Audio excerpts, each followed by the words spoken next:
There you go. Okay. I'm Latasha Townsend, taking Humane's 220 for Professor Pruitt. And I have here Miss Carolyn, and I'll be interviewing her.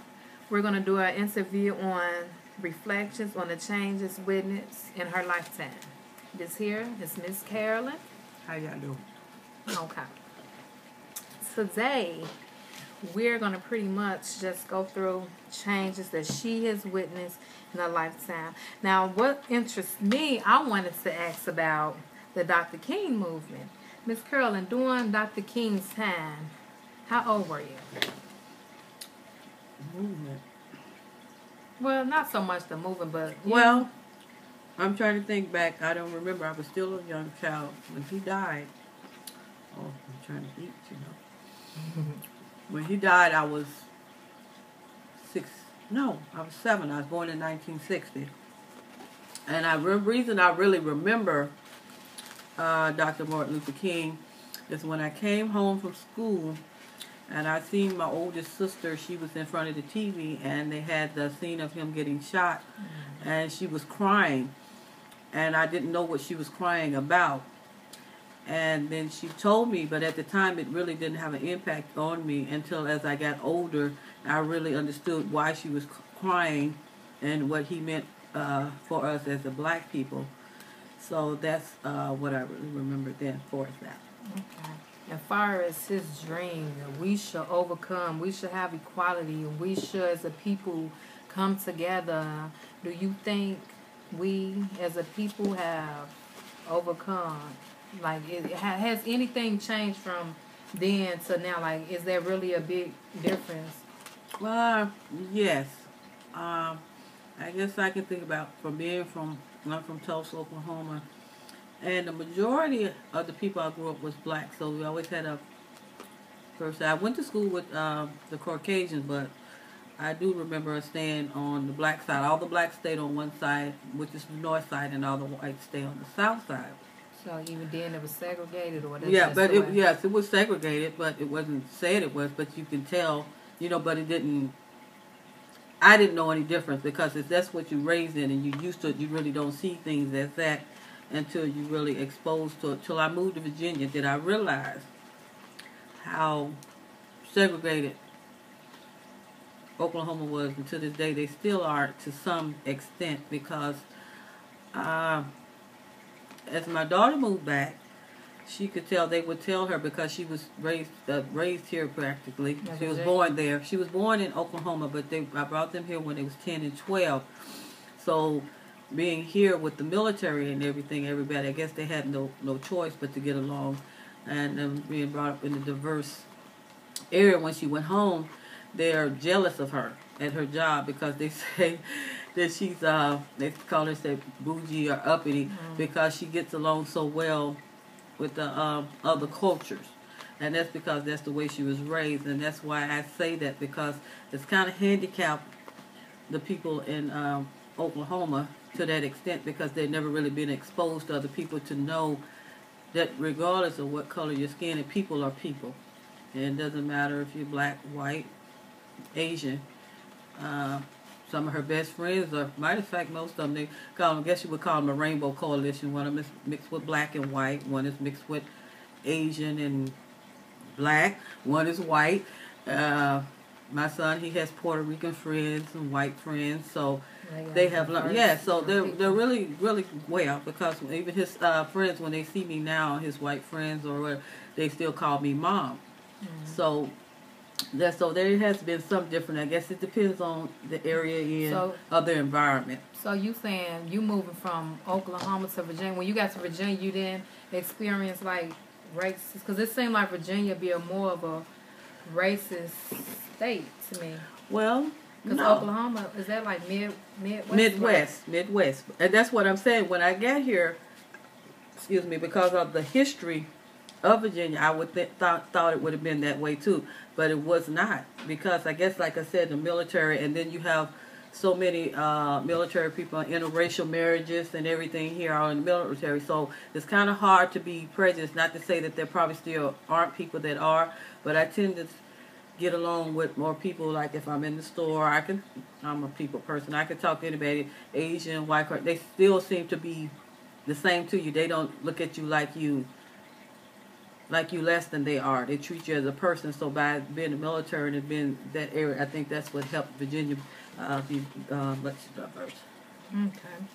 Okay, all right. Well, moving right along, we're going to move to some childhood memories you experienced as far as like the things like now technology has changed so much. We got the cell phones, we got big flat screen TVs, we got so much now. Like I know a lot of those things had to have what are some things you remember as a child, like some now you think like, oh my God, now when I was younger we didn't have that kind of crap, Oh, where should I start? I guess I could start with the air conditioning. They have air conditioning. When I grew up, we didn't have air conditioners. We had what they would call a water cooler. And we only had it in the living room. It's a big old square, I guess, contraption. And it had like the little hay to keep the water in. And we would have to take the water hose and put the water and fill it up. And it was a big old fan you stick through the window and it would cool the house off. And we would have to put sheets on the doors to keep that particular area blocked off to keep the house cold. Also, the black and white TV. We only had 3 channels. Oh, Lord. And when it dun dun dun dun dun dun, they know that was it. You didn't have no other choice.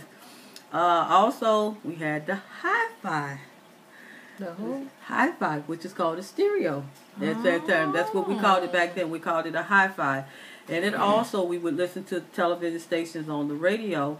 And when the TV would go out, when the volume would go out, we could turn on the radio, put the TV up there, and still get the same thing. We could get the volume from the hi-fi, which we called it back then. Also, I remember my aunt, the wash machine. She had the old-fashioned wash machine where you put it through the wringer, and you had to squeeze, and then you take it back with the wash tub, and you put it back in. My grandmother lived in the country. I thought Tulsa was a country, but she really lived in the country. What country? I mean, what part was it? She was in Oklahoma. Yeah, she was in Oklahoma. So from because I'm born in Oklahoma, so everything was when I was in Oklahoma. I didn't move here till I got 27. Okay. So most of my childhood memories are in Oklahoma. Okay. She lived in oh my goodness, I can't think, Okmulgee, I believe. And we would go down there. And she raised chickens and everything. Everybody had farms. So I remember me and my cousins and my sisters, she told us not to mess with the baby chicks, but we did anyway. And so out comes my grandma with that switch running, and we didn't think she could run that fast. A switch. My grandmother with a switch. The belt. No, a switch from a tree. A switch. That's what they called it, a switch. And then as she was spanking us on our legs, and we were running and everything, and the funniest thing I do remember, though, she had an outhouse. And for some reason, one of my sisters, there's 7 of us, 7 girls and 1 boy, she went to use the bathroom, and she said she fell asleep, but I don't know. And she said the chicken, I don't know, got a rooster, rather, and plucked her on her nose. And so then my cousin would call her Red, like Red Rooster. Yeah. So that's how she got her name. Oh, so many things. No microwaves, no cell phones. It was so much better then. You said it was better? Yes. No microwave, no color TV? Well, the reason why I say that, because you had more time for your family. You had more family time. There's so much technology that's taken away from family for its entertainment that family doesn't even create time to be together. So, you always got your cell phone, you're always on the computer, somebody's over here, there's no together time. And my mother always had it when she cooked and the food was hot, you came to the table right then. We all ate together, and I did my children the same way. Now, if you'd have missed, Bob might be in the room, Susie might be in her room. No, there's no togetherness for us really time, and you have to. And if you don't really have the convenience of, like some people, for us money to go on vacation to take that time, that's the time a family had to reflect, and I think that's what we really need now, because children need to be really raised by their parents, not by the media and not by society. So that's where we're losing our children at, because we're letting society and the media raise them towards the parent to sit down with them and say what's going on for the day and being able to talk to you instead of learning things from different places that they shouldn't learn, be more familiar with. So, yes. Well, that's good. I agree 100% as far as family and, you know. Okay. We went over that. I don't know. I enjoyed the interviewing you, Miss Carolyn. It was very informative, very entertaining. You told some good stories. A lot of good reflections. But yeah, that was good. Thank you. I appreciate it. You have a blessed day. I'm Latasha Townsend with Miss Carolyn. Y'all be blessed. And we did a reflection of her life, of her lifetime changes. All right. Thank you.